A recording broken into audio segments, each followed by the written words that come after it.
Vous écoutez Fréquence Évasion dans quelques instants, le grand forum Fréquence Évasion. Aujourd'hui, nous recevons Madame Muriel Marland-Minitello, députée de la 2e circonscription des Alpes-Maritimes. À tout de suite. Fréquence Évasion. Venez découvrir la cuisine et les recettes du Grand Sud.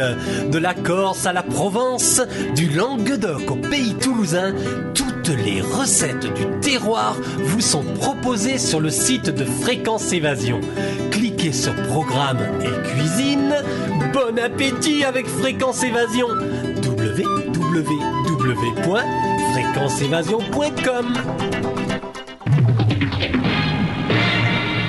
Fréquence Évasion. Nous sommes en compagnie de Madame Muriel Marland-Minitello. Bonjour et merci d'être avec nous. Merci de m'accueillir.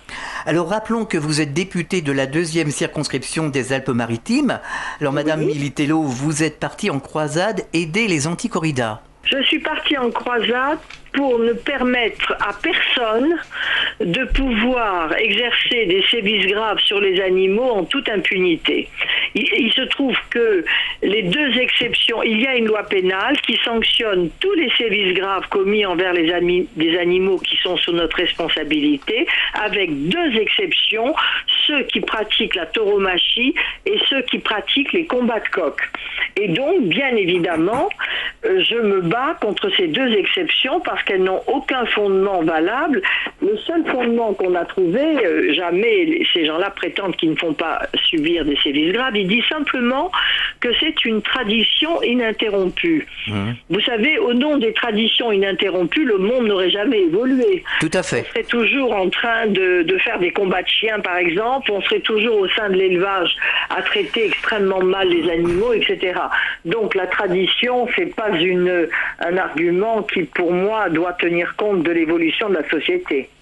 Alors vous êtes en contact régulièrement avec les diverses associations anti-corrida ? Absolument, et je leur dois beaucoup, je leur suis extrêmement reconnaissante, car bien évidemment ce combat il remonte à très longtemps. Avant moi, j'ai été la première députée à l'Assemblée nationale qui a déposé cette proposition de loi en 2004, mais c'est un combat que je mène depuis très jeune, depuis très très jeune, parce que voyez-vous, je trouve que dans une société où l'on passe sa vie à s'inquiéter de la violence, où l'on considère que l'éducation envers les enfants est fondamentale pour leur devenir, donner comme spectacle la vue du sang, un combat d'un autre âge brutal entre un animal et un être humain, et avec une souffrance animale qui se perpétue, mais tout au long de ce spectacle, vraiment, dans la société du XXe siècle et du XXIe siècle, c'est inadmissible.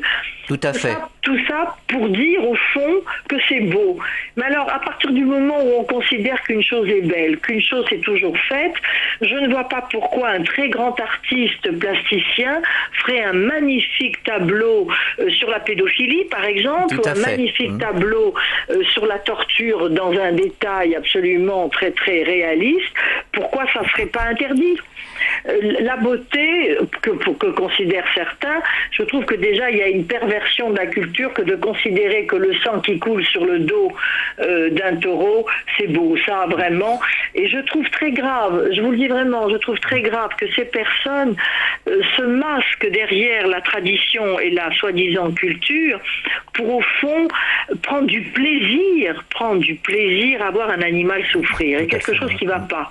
Et contrairement à ce que l'on dit, la violence attire la violence. Il est faux que ce soit un exutoire. C'est absolument faux. Les psychiatres l'ont dit un nombre de fois incalculable.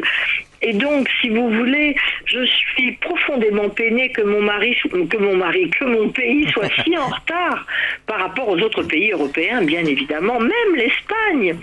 Les États de Barcelone se sont déclarés ville anti-corrida, vous vous rendez compte ? En effet, oui. Si vous le voulez bien, Madame Minitello, nous allons rappeler ce qu'est vraiment une corrida et surtout ce que ça représente pour le taureau qui est dans l'arène. Finalement, c'est lui la victime. Absolument. Il faut d'abord savoir que le taureau, préalablement au combat, est quand même traité, les films le démontrent, on a eu des personnes qui se sont fait passer pour des journalistes, pour des vétérinaires, et qui ont pu donc filmer, si vous voulez, ce que l'on fait subir aux animaux, en particulier, une chose qui est assez terrible, c'est qu'on leur scie les cornes, si vous voulez.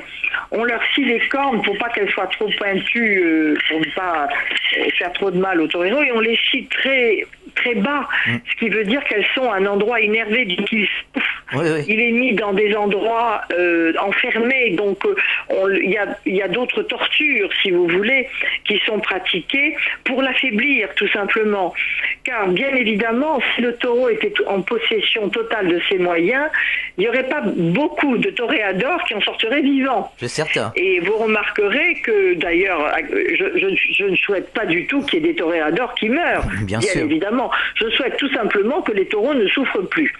Et donc, si vous voulez, pendant le combat, alors ça c'est ce que l'on ne voit pas, mais pendant le combat, il est bien évident que aussi toutes les piques qui sont envoyées dans son dos sont à la fois faites pour, ça la fait souffrir, ça lui fait perdre du sang, donc ça lui fait perdre de l'énergie, ça le rend très furieux, donc ça lui fait perdre ses moyens, parce que la souffrance exacerbe, si vous voulez, exacerbe sa violence elle-même, et une violence qui n'est plus contrôlée.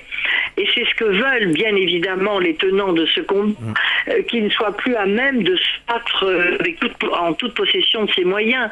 Et donc en permanence, quand on lui envoie cette pique qui s'enfonce dans sa colonne vertébrale, je ne sais pas si vous pouvez imaginer ce que souffre ce pauvre animal.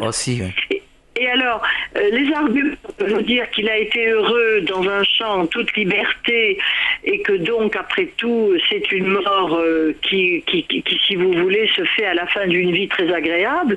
Moi, je proposerais à ces personnes, eh bien, quand vous avez été élevé de façon très agréable toute votre vie, est-ce que vous seriez d'accord pour mourir d'une mort lente et d'une mort dans des douleurs intolérables? Enfin, je trouve que cet argument est absolument immonde. Et puis surtout, et puis également, parce que je ne suis pas quelqu'un qui considère que les droits de l'animal sont égaux aux droits des hommes, je ne suis pas du tout une extrémiste, mais pour l'éducation de nos enfants. Tout à fait, j'allais vous poser la question, justement. Et oui, eh bien, nos enfants, on veut leur inculquer l'amour des animaux. Vous trouvez que de montrer à un enfant qu'une souffrance animale de cet animal-là, c'est pas grave, c'est pas important du tout, il peut souffrir. Allez expliquer à un enfant pourquoi mettre une pique et torturer un taureau, c'est normal, mais pour le cheval, je parle d'un animal un peu de même corpulence, pour le cheval ou pour la vache ou pour les bœufs, ah ben non, ça, il ne faut pas le faire. Comment voulez-vous que les enfants ont des repères? Montrer aux enfants la vue du sang, banaliser la violence, c'est banaliser les actes de violence dans la vie en général. C'est pas un exemple. Et puis alors, je peux vous donner un exemple. Tous les enfants qui ont commis des actes de violence à l'école se réfèrent tous soit à des vidéos, soit à des films de violence. Il ne faut pas croire que de voir la violence vous enlève toute envie de violence. Au contraire, ça suscite en vous le désir de violence. Et ça, je trouve ça extrêmement grave. Et puis, il y a un dernier argument qui nous est invoqué en disant que ça alimente une économie. Si les combats de taureaux rapportaient tellement d'argent, on ne voit pas pourquoi les communes qui les accueillent auraient besoin de les subventionner. Bien Quand sûr. vous gagnez de l'argent, vous n'avez pas besoin de subventions. En vérité, ça fait gagner de l'argent à quelques personnes au détriment des impôts de l'ensemble de la communauté d'une municipalité. C'est ça la vérité. Ce qui fait gagner de l'argent dans ces villes, c'est les courses de vachettes, c'est la feria, c'est la fête. Mais dans l'arène, c'est pas la fête, c'est la torture. Et il faut savoir qu'un nombre de plus en plus important, mais maintenant c'est vraiment par centaines d'agences de voyage qui disent bien de détourner de leur circuit touristique toutes les villes qui pratiquent la tauromachie, tellement elles considèrent que ce sont des combats d'un autre âge. Et l'Espagne, qui était aussi la mère patrie de la tauromachie, dans les territoires de Barcelone, eh bien, tous ces territoires se sont déclarés villes anti-corrida. Et il faut savoir, parce que les méthodes vraiment des personnes qui défendent la tauromachie sont vraiment invraisemblables. Ils ont envoyé une pétition de soi-disant 100 personnes publiques, disant qu'ils demandaient à l'État de Barcelone de revenir sur leur décision. Et savez-vous que parmi cette liste de 100 ou 200 personnes, il y avait des personnes qui étaient mortes, il y avait des personnes qui n'étaient plus élues, qu'elles soient plus députées ou plus maires.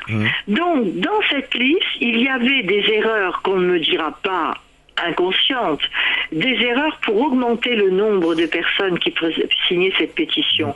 Je trouve que ce sont des méthodes invraisemblables. Les méthodes à mon égard n'ont pas été plus élégantes, vous pensez bien. On a écrit bien évidemment au précédent président de l'Assemblée nationale, Jean-Louis Debré, qui m'a d'ailleurs convoqué, pour lui demander bien évidemment de m'exclure de l'UMP. Donc Jean-Louis Debré a été extrêmement correct avec moi. Je lui ai dit que c'était ma liberté de député et que c'était ma conscience de députée et de citoyenne française de continuer ce combat, qui est un combat d'un autre âge. Tout à fait. Je crois que la loi, elle est là pour, si vous voulez, adapter nos mœurs aux lois qui existaient. Il y a plein de lois qui ont été modifiées parce que ça ne correspondait plus aux normes de notre civilisation. Ça fait partie d'une évolution. Absolument. Et donc, si on invoquait des traditions de tout ce qui se faisait avant, on guillotinait les gens sur la place publique, on traitait les animaux dans les fermes d'une façon absolument, si vous voulez, inhumaine, objectivement, qui les faisait souffrir. Mais c'était pas par méchanceté, c'était par méconnaissance de la souffrance animale. Maintenant, nous savons très bien que les animaux souffrent. Nous savons d'ailleurs très très bien qu'ils sont stressés, même qu'ils devinent qu'ils vont souffrir. Et donc, je trouve que dans notre société, de pratiquer la barbarie, vous savez, les gens qui le pratiquent la violence avec tout le monde, je suis un bon exemple. Ils se sont permis d'écrire à la ministre de la Défense, Manon Magliomari, pour tout simplement lui dire que j'ai été investi par une secte. C'est toujours des combats par l'arrière-garde. Tout à fait. Et dans le dos des gens. Et à maintes reprises, j'ai voulu être auditionnée par eux. Jamais ils n'ont accepté, évidemment. Bien sûr. Sylvie de Toulon nous dit les corridas ternissent l'image de notre pays. Ah, mais complètement. Je suis au Conseil de l'Europe. Je représente le Parlement français à la Commission Culture. Chaque fois que j'invoque ou que j'émets une réserve sur un pays pour maltraitance animale, immédiatement, et je le comprends très bien, on me renvoie. Et on me dit, mais comment vous, qui pratiquez la tauromachie, on parle moins des combats de coq, c'est moins connu, je vous dis la vérité, qui pratiquez la tauromachie, vous osez nous donner des leçons, mais vous plaisantez. Et donc, ça donne une image de la France sur le plan international catastrophique. Alors, ne croyez pas qu'ils sont nombreux, mais moins les gens sont nombreux dans une passion aveugle et complètement, si vous voulez, dénaturée de tout sentiment de compassion, tout simplement. Il faut savoir que maintenant, on en est au point où dans les expériences, on anesthésie les animaux pour ne pas qu'ils souffrent. On essaie de plus en plus, chaque fois que l'on peut, on fait des expériences sur les cellules souches. C'est vous dire si on prend en considération la souffrance animale. Alors aller les torturer pour le plaisir d'un spectacle, c'est vraiment, et en disant que c'est beau, qu'on trouve ça beau, moi je trouve que c'est une perversion. Moi qui suis femme de culture, je suis à la commission culture à l'Assemblée nationale, je suis adjointe au maire de Nice à la culture et je suis à la culture au Conseil de l'Europe, je sais ce que c'est que la culture. Bien sûr. Eh bien je peux vous dire que de s'abriter derrière une soi-disant culture pour faire torturer des animaux, c'est absolument une perversion morale à mes yeux. Vraiment. Ah non, là on est dans un drôle de monde. On est dans un drôle de monde avec des drôles de personnes. C'est sûr. Et qui en plus ne sont pas franches, ne disent pas la vérité sur la réalité économique en vérité. En fait, il n'y en a que quelques-uns qui profitent du système au détriment de l'ensemble des personnes, des citoyens d'une municipalité. Vous n'avez qu'à regarder les subventions qui sont données à tout combat à la tauromachie. Voilà, c'est tout simple. On marque une pause sur Fréquence Évasion dans le Grand Forum. On revient dans quelques instants. À tout de suite. Fréquence Évasion. Chaque jour sur Fréquence Évasion Grand Sud, info, loisirs, culture, environnement et détente. Fréquence Évasion, www.fréquenceévasion.com. Fréquence Évasion vous donne la possibilité de dialoguer sur l'un des 3 forums. Paranormal, région et musique. Venez dialoguer sur les forums Fréquence Évasion. Cliquez sur Forum.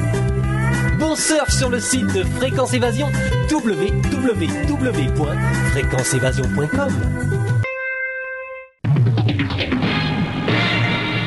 Fréquence Évasion. Nous sommes de retour toujours dans le grand forum Fréquence Évasion, toujours en compagnie de Madame Muriel Marland-Militello, députée de la 2e circonscription des Alpes-Maritimes. Nous parlons de la défense des taureaux. Nous sommes avec les anti-corridas. Je vois que vous menez des actions très honorables. Quelles sont les actions justement que vous menez actuellement au niveau du gouvernement? Quels sont les espoirs de voir les corridas cesser enfin dans le sud de la France? Alors, il fallait bien commencer. Donc j'ai commencé, tout le monde me disait que, tout le monde espérait, certains espéraient que j'arrêterais, et tout le monde pensait que je tiendrais pas le coup. J'ai commencé en 2004 à déposer une proposition de loi dans ce sens. Nous avons recueilli, malgré toutes les pressions, 63 députés de la majorité présidentielle, parce que vous savez, les députés socialistes ne peuvent pas co-signer une proposition de loi sans l'accord de la majorité de leur mouvement. Ah, d'accord, oui. Contrairement à la droite qui est plus libérale, et chacun est libre, bien évidemment, de co-signer ou de déposer la proposition de loi selon sa conscience. Et puis, quand ma première mandature s'est terminée, en 2007, vous savez que chaque fois qu'une proposition de loi n'arrive pas à passer dans l'hémicycle, elle devient caduque. Et donc, dès que je me suis représentée, j'ai été réélue au premier tour en 2007. Donc, c'est bien vous montrer qu'il n'y a pas de danger. Je pourrais vous citer également l'exemple d'un député, Jean-Marc Roubaud, qui est député dans le Gard, là, en plein fief de la tauromachie, et qui me soutient, non seulement me soutient, mais a été un des fers de lance de cette proposition de loi contre les sévices grasses commis en cas de tauromachie. Il a été très brillamment réélu dans les fiefs même. C'est pour vous dire qu'il est faux de prétendre que même dans les régions de tauromachie, il y a majorité de gens qui sont pour. Même dans les régions de tauromachie, il y a une majorité de gens contre. Et en France, il y en a plus de 70% de gens, personnes fondamentalement contre. On a 80% de nos auditeurs, on a 80% de nos auditeurs qui nous disent qu'ils sont contre les corridas. Combien? 80%. Vous voyez? Donc je vous dis, donc il y a une grande majorité. Et alors quel va être mon travail maintenant?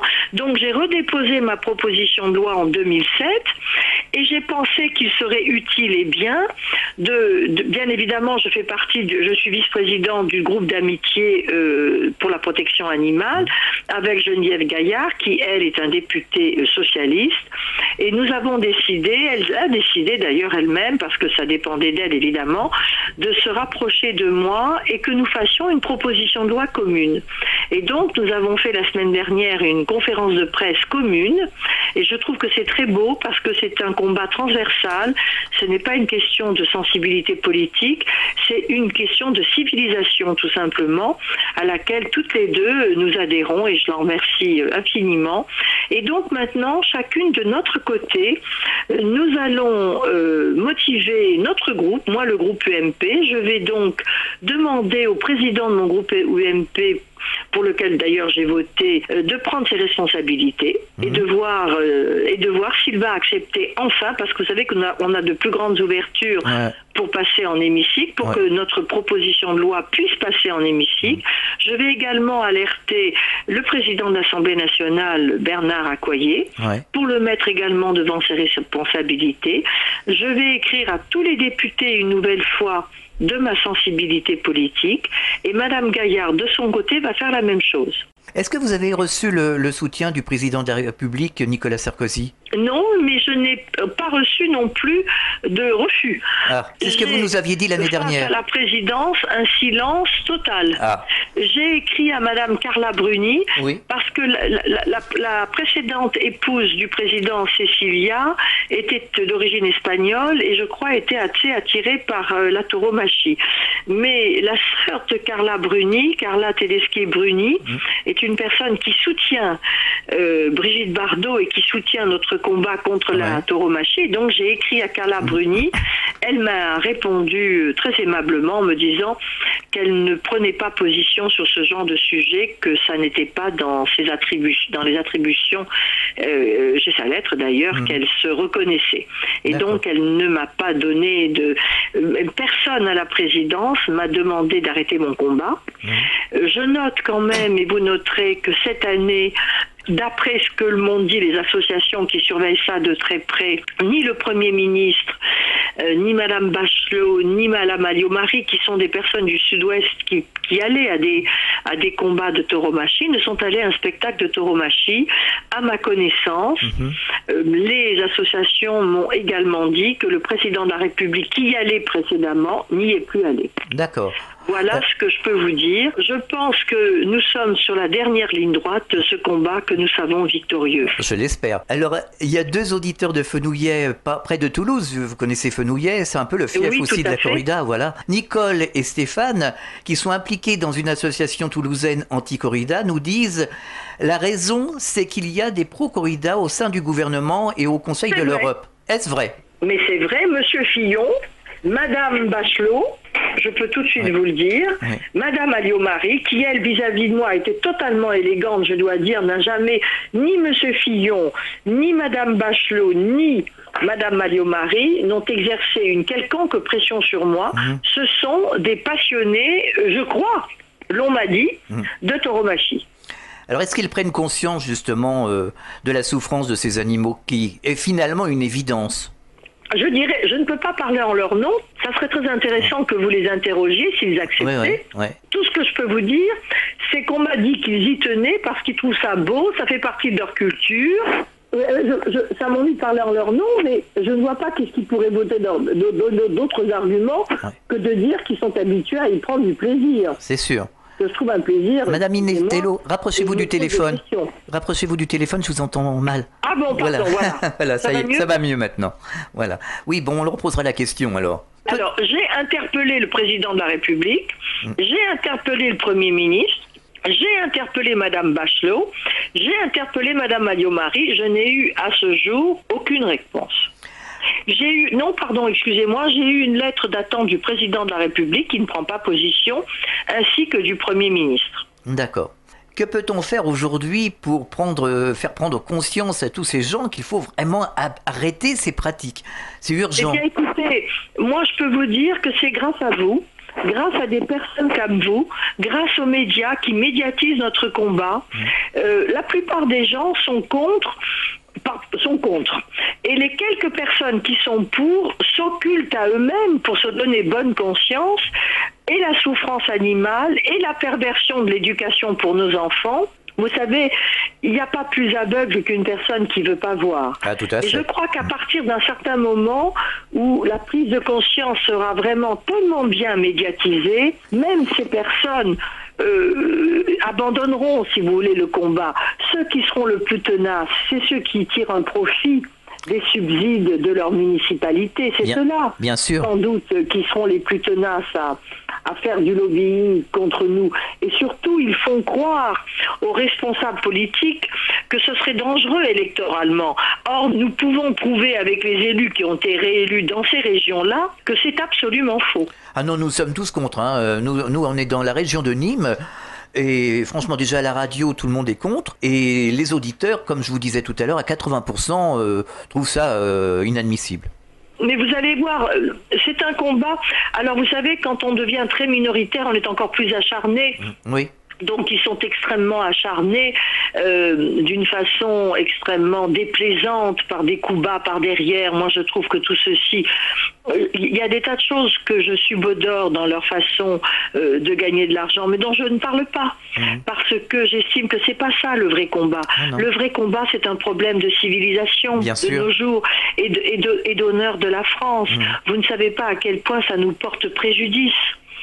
Mais ça nous porte préjudice, d'ailleurs, c'est assez incroyable.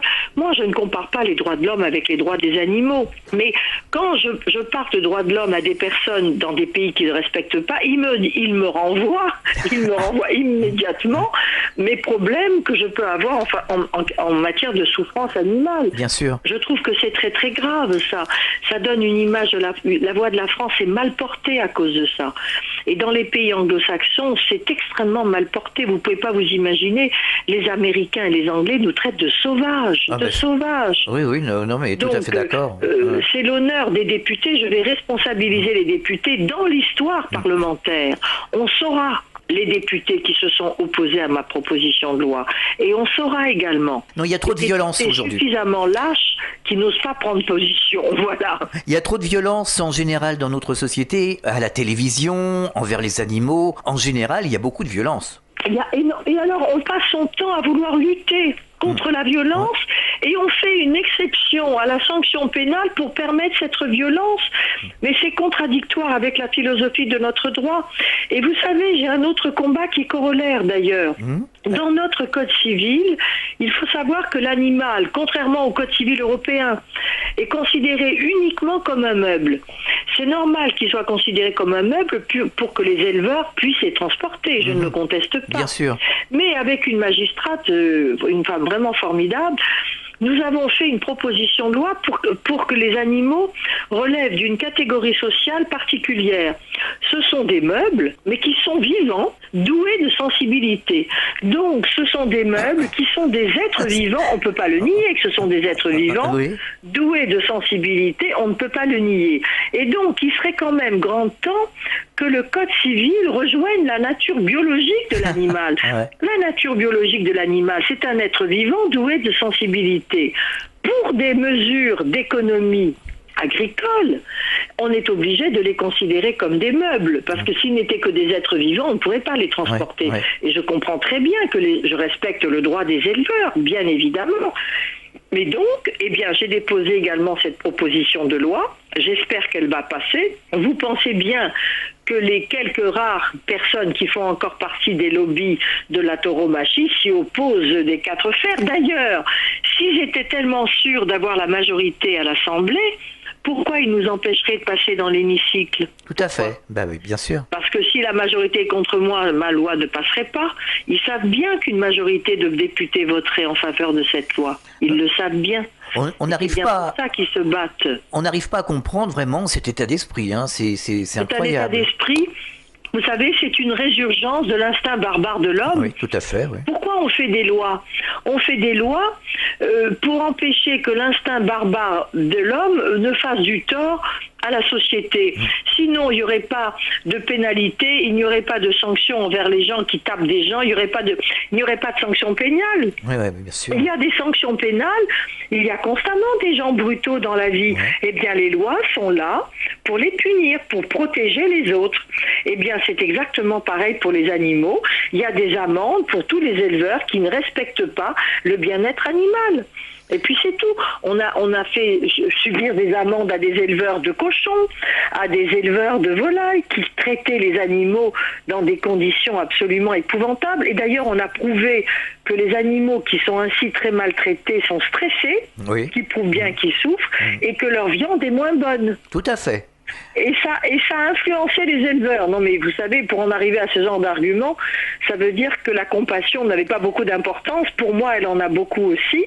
Mais par cet argument, et on a vraiment pu vérifier que la viande d'une vache ou d'un animal qui est stressé est beaucoup moins bonne. Eh bien, si l'animal est stressé, c'est qu'il souffre. Tout simplement. Bien sûr. D'ailleurs, on avait fait une émission avec Monsieur Desmeules de Toulouse, si vous connaissez, tout à fait. Donc c'était sur la vivisection à l'époque, et l'expérience animale qui est très très dure aussi. Hein. Mais vous savez, quand j'étais enfant au lycée Calmette, il y avait des vivisections sur des grenouilles. Oui. Eh bien, petite fille, j'ai failli m'évanouir tellement j'en étais malade parce qu'au début, j'avais pas compris que la grenouille était vivante. Et c'est en voyant son petit cœur palpiter que j'ai compris qu'elle était vivante. Ça m'a mis dans un état absolument épouvantable. Mes parents se sont plaints. Enfin bref, est-ce que maintenant, à l'école, on ferait de la vivisection sur des grenouilles? Ah non. Entre nous soit dit. Est-ce que ça serait même envisageable? Eh bien, c'est tout. La société évolue. Heureusement. Heureusement. Alors, Madame Militello, que peut-on faire aujourd'hui pour vous aider concrètement? Eh bien, à médiatiser notre combat, à dire que le taureau souffre énormément avant l'entrée dans l'arène, pendant l'entrée dans l'arène, que c'est une leçon de violence donnée à nos enfants et c'est un frein à l'amour des animaux et à l'amour de la nature, il faut bien séparer les combats de tauromachie avec les gens qui le pratiquent des chasseurs. Le chasseur n'a pas pour vocation de faire mal à l'animal. Le chasseur, au fond, il remplace un peu les prédateurs naturels que nous avions dans le temps, qui étaient les loups, qui d'ailleurs faisaient bien plus souffrir les animaux qu'ils dévoraient que le chasseur qui le tue brutalement d'une balle, si vous voulez. Oui, oui. Et donc pendant très longtemps, les tenants de la tauromachie ont essayé d'associer les deux. Ça n'a rien à voir. Le chasseur ne se sert pas du tout d'un spectacle pour torturer un animal. Il chasse par exemple des sangliers, par exemple du chevreuil, dans des cadres très limités, avec comme seul but de ne pas faire souffrir l'animal et de respecter un peu un équilibre dans la nature. D'ailleurs, quand il y a des endroits où il n'y a pas de chasse, les eaux et forêts sont obligés de faire des battues pour tuer des cerfs et des biches, parce que comme il n'y a plus de loups pour les manger, il n'y a plus d'équilibre dans la nature. Bien sûr. Et donc ces pauvres animaux finiraient par détruire leur environnement, si vous voulez, et n'auraient plus rien à manger et mourraient. Oui. Donc il faut de temps en temps que l'homme rééquilibre. Ben, c'est ce que fait au fond le chasseur. Ça n'a rien à voir avec les toreros et tous les gens qui profitent de ce système que je qualifie de barbare, complètement barbare. Oui, et chacun a un animal de compagnie chez soi, un chien ou un chat, donc si on le pince, ça lui fait du mal. Donc oui, il faut réfléchir. On pourrait poser d'ailleurs ces questions à ces personnes, si elles ont des animaux chez elles, si elles trouveraient normal qu'on planque des pics dans la colonne vertébrale de leur petit chat ou de leur chien, entre nous soit dit. Tout à fait. Vous avez un message pour terminer ? Oui, le message, je vais leur dire... Aidez-moi, aidez-moi à rendre mon pays digne de ce nom, aidez-moi à rendre mon pays digne de l'honneur qu'il doit avoir dans le monde et de sa civilisation. Aidez-moi, j'ai besoin de vous toutes et de vous tous. Alors vous avez peut-être un site internet où on peut retrouver justement tout... Tout à fait. Oui, vous allez nous le donner ? Tout à fait, c'est mon site à l'Assemblée nationale. Oui. Je peux vous donner mon mail déjà, et sur mon mail, je donnerai à tout le monde mon site internet. On a changé de site pour le rendre plus vivant, et je ne le connais plus par cœur. D'accord. Parce que mon assistant vient de le changer. Ou alors vous nous donnez mon mail. Ah oui, ou un numéro de téléphone ou un mail. Ah oui, alors le mail c'est mmarland attaché, MARLAND, Oui. arrobase, Oui. assemblée nationale.fr. Oui. Et je vous donne mon numéro de téléphone, Allez-y. le 06 88 89 11 06, et le numéro à l'Assemblée nationale, le 01 40 63 32 56. D'accord. 01 40 63 32 56. J'accumule toutes les pétitions. Voilà, c'est ce que j'allais dire. J'accumule tous les messages que je donne donc aux responsables politiques pour leur montrer que je suis bien loin d'être seule. Je remercie d'avance tous ceux qui nous soutiendront. Donc il y a des pétitions en ligne. Oh, j'en ai plein. Si vous saviez tout ce que je reçois comme message de sympathie et d'encouragement, mais on n'en a jamais assez, il faudra que j'en ai énormément pour influencer les responsables politiques qui sont encore convaincus que ça serait une gêne politique. Plus personne n'ose me dire que ce n'est pas de la barbarie. Seul le frein politique, si vous voulez, de la démagogie, tout simplement, arrête nos responsables politiques. À partir du moment où ils auront compris vraiment par écrit que la majorité des Français désavouent ce genre de pratiques barbares, je peux vous assurer qu'ils nous soutiendront et qu'ils feront passer notre loi. Donc on va demander aux auditeurs d'aller signer les pétitions justement qui sont en ligne. Ah oui, de m'envoyer des mails. J'ai vraiment ce que j'appelle mes coffres-forts d'amour. Ce sont mes coffres-forts dans lesquels il y a tous les courriers des gens de sympathie, etc. D'accord. De temps en temps, le soir, quand je reçois trop de coups dans le dos, je les relis avec plaisir et ça me donne du courage. C'est sûr. Madame Muriel Marland-Militello, vous revenez quand vous voulez dans le Grand Forum ? C'est très gentil à vous. Je suis vraiment très sensible à votre soutien, je peux vous le dire. Et on est avec vous. Infiniment. On est avec vous, hein. Il n'y a pas de problème. Merci infiniment. Merci pour votre écoute et votre gentillesse. Aucun Merci problème. beaucoup. À très bientôt. Au revoir, cher monsieur. Au revoir. Au revoir. Nous étions en compagnie de Madame Muriel Marland-Militello. Vous l'avez compris, c'est une émission anti-corrida et c'était le Grand Forum Fréquence Évasion.